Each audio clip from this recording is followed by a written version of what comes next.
এখন আজকাল আমাদের সমাজে দেখা যায় চোখের সামনে একটা মানুষ খুন হয়ে যাচ্ছে, সবাই যার যার মতো চলে যাচ্ছে, কেউ ওদিকে তাকাচ্ছেও না। বিশেষ করে যখন সমাজে পর্যাপ্ত পরিমাণে অন্যায় প্রতিরোধের জন্য ব্যবস্থাপনা নেই এবং মানুষের আস্থা কুড়াবার মতো এরকম সিস্টেম যখন ডেভেলপড হয় নাই, তখন আমাদেরকে স্ব উদ্যোগে এই সমস্ত অন্যায়গুলো থামানোর জন্য নানামুখী ভূমিকা রাখতে হবে। যে কোনো মানুষ অন্যায় করলে তাকে যথাযথ বিচারের মাধ্যমে শাস্তি দেওয়ার কথা ইসলাম বলে।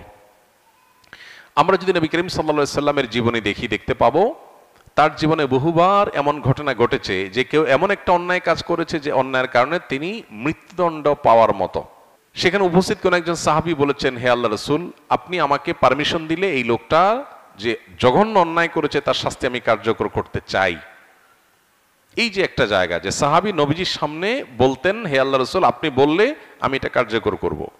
এখানে সাহাবী কিন্তু নিজে গিয়ে শাস্তি কার্যকর করেন নাই, নবীজিকে জিজ্ঞাসা করেছেন। কেন? কারণ তিনি বিচারিক প্রধান ছিলেন মদিনা রাষ্ট্রের, তার কাছে জিজ্ঞেস করেছেন।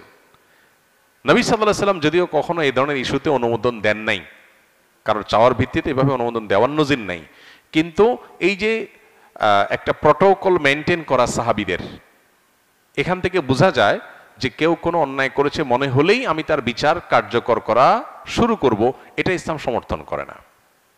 কারণ এটা যদি হয় তাহলে সেক্ষেত্রে আপনার মতে আমি দোষী, আমার মতে আপনি দোষী, তাহলে আপনি আমাকে মারবেন, আমি আপনাকে মারবো, সমাজ কি হবে?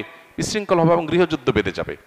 এই জন্য এটাকে ইসলাম সমর্থন করে না। কিন্তু আজকাল কোনো অন্যায়ের প্রতিবাদ করতে গেলেও সেটাকে অনেকে মব হিসাবে চালায় দেওয়ার চেষ্টা করছে।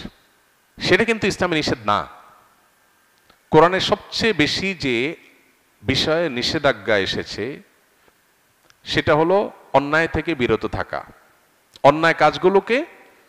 অন্যায় কাজের ব্যাপারে কোরআনের সবচেয়ে বেশি আয়াত আছে যে অন্যায় কাজ নিজে করবে না, অন্যায় করা নিষেধ।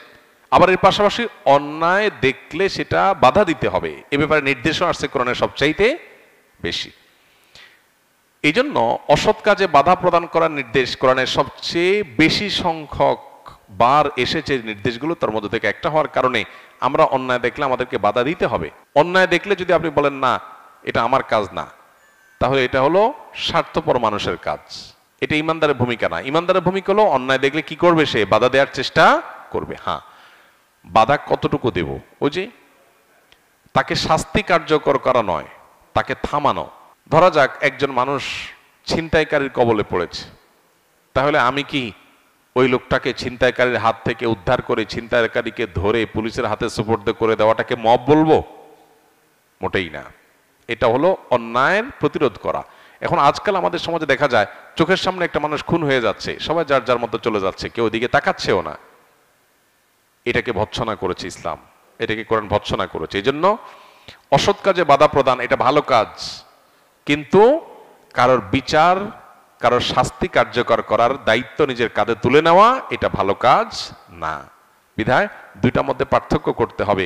আজকাল অতিরিক্ত মব করতে করতে আমরা সবাই ব্যক্তিকেন্দ্রিক, নিজেকে চাচা আপনার যান বাঁচা আর বাকি সব জাহান্নামে যাক, গোল্লা যাক, শেষ হয়ে যাক, দেশ শেষ হয়ে যাক, এরকম যদি মানসিকতা আমরা লালন করি তাহলে একটা দেশ কখনো ভালো জায়গায় যেতে পারে না।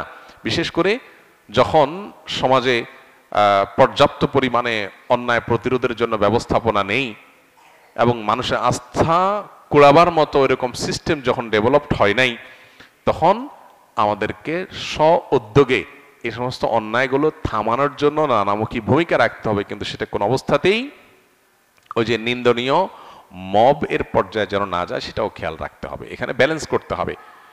মব করে আপনি একেবারে নাহিয়ানিল মুনকার বা অসৎ কাজে বাধা প্রদানের রাস্তাটাকেই বন্ধ করে দিবেন, সেটা একটা সমাজের জন্য ভালো কিছু বয়ে আনতে পারে না।